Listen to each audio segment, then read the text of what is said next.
আচ্ছা ঠিক আছে। আমরা অত্যন্ত দুঃখ ভারাক্রান্ত মন নিয়ে এই ঝিনেদার রাজপথ এরশাদ বিরোধী আন্দোলন চলছে। বাংলাদেশ ছাত্রলীগ ঝিনেদা জেলা শাখার বিপ্লবী সভাপতি সাইদুল করিম মিন্টু, তার সহযোগী হিসেবে ঝিনেদা জেলা ছাত্রলীগের সাধারণ সম্পাদক হিসেবে এরশাদ বিরোধী আন্দোলন করেছি। এরশাদের পরে 91-96 সালে খালেদা জিয়া বিরোধী আন্দোলন করেছি এই রাজপথে। আমরা রাজপথের মধ্য দিয়ে গড়ে উঠেছি, বেড়ে উঠেছি। আমরা খুনের রাজনীতি বিশ্বাস করি না। বাংলাদেশ আওয়ামী লীগের সংগ্রামী সাধারণ সম্পাদক দাক্ষিণ কণ্ঠে ঘোষণা করেছে, অভিযুক্ত হলেই অপরাধী হবে না। অপরাধী তখন হবে যখন সাক্ষী প্রমাণের মধ্য দিয়ে প্রমাণিত হবে, বিচারের দোষী সাব্যস্ত হবে, তখনই তাকে একজন অভিযুক্ত হিসাবে, অপরাধী হিসাবে বলা যাবে। তার আগে কাউকে অভিযুক্ত বলা যাবে, কিন্তু অপরাধী বলা যাবে না। আমরা সাধারণ সম্পাদকের বক্তব্য শুনেছি। আমি যে কথা বলছিলাম, রাজপথে বেড়ে উঠেছি সংগ্রামের মধ্য দিয়ে, সরকার পরিবর্তনের মধ্য দিয়ে গণতন্ত্রকে বাংলাদেশে প্রতিষ্ঠা করেছি। খুনের রাজনীতি আমরা করিনি, খুন আমরা জানি না, খুন আমরা বুঝি না। আমি কালীগঞ্জে গিয়েছিলাম মিন্টু ভাইয়ের সাথে। তাদের পরিবার পরিজন, স্থানীয় নেতৃবৃন্দ আমাদেরকে ধরে বলেছে কারা খুন করতে পারে, তারা সন্দেহ করে। ওই কপচাঁদপুরের একজন আখতারুজ্জামান শাহিন কি নাম তার সাথে তার ব্যক্তিগত কোন প্রকার ব্যবসা বাণিজ্য বা দ্বন্দ্ব থাকতে পারে। তারা মনে করে সেই আখতারুজ্জামান শাহিনই এই খুনের সাথে সংশ্লিষ্ট। আমরা জানি না কি হয়েছে। আমরা সেদিন তাদের পরিবার পরিজন এবং আওয়ামী লীগের কর্মীদের সাথে আমরা মিলিত হয়েছিলাম। তারা আমাদের কাছে দুঃখ করেছে, আমরাও তাদের প্রতি সমবেদনা জ্ঞাপন করেছি।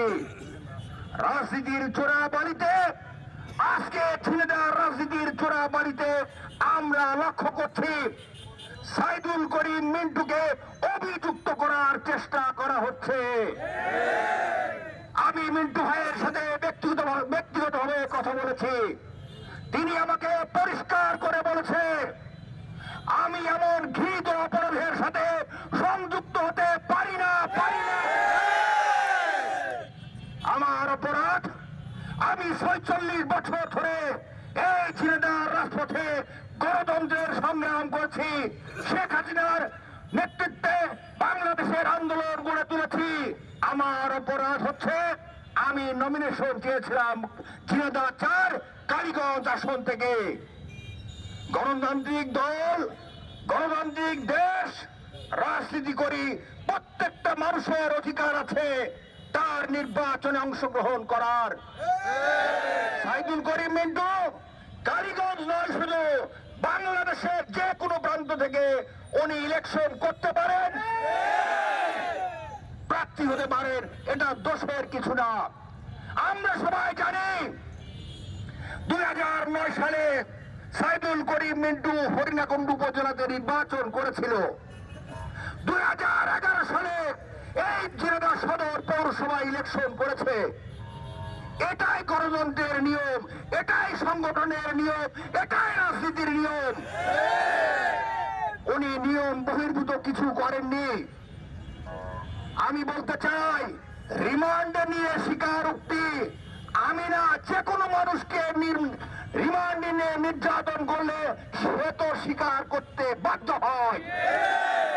আপনারা গোয়েন্দার মানুষ, আপনারা প্রশাসনের লোক, আপনারা অনুসন্ধান করে বের করুন কারা এই খুনের সাথে জড়িত এবং সাক্ষী প্রমাণ হাজির করে বিচারকের কাঠগড়ায় আসামিকে সোধব্য করেন।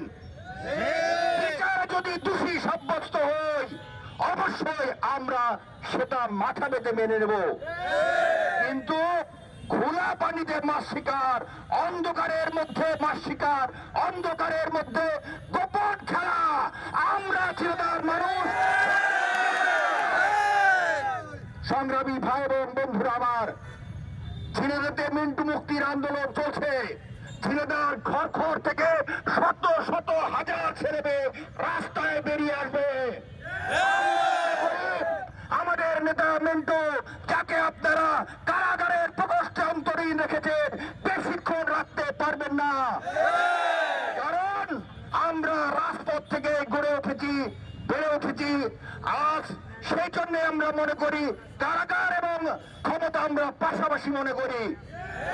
ভাইরা আমার, বন্ধুরা আমার, আন্দোলন চলছে, আন্দোলন চলবে যতক্ষণ পর্যন্ত আমাদের নেতা সাইদুল করিম মিন্টু আমাদের মাঝে ফিরে না আসবে, ততক্ষণ পর্যন্ত আমাদের সংগ্রাম চলবে। আপনারা যারা আজকের এই কর্মসূচিতে অংশগ্রহণ করেছেন, সবাইকে ধন্যবাদ জানিয়ে আমি আমার কথা শেষ করছি। যাও, আমি আমার কথা শেষ করছি। জয় বাংলা, জয় বঙ্গবন্ধু।